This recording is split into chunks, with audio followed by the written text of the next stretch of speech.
Rickman hub bearing housings re-sleeved both ends.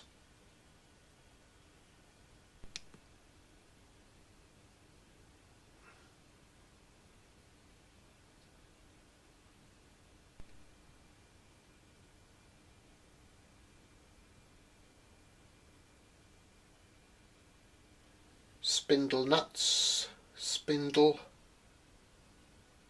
and snail cams made.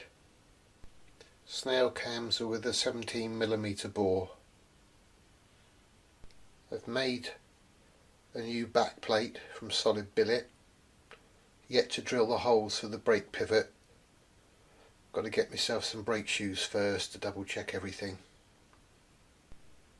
The reverse side of the back plate. Done a few little changes. They might change again. Brake torque arm, one I made about 20 years ago.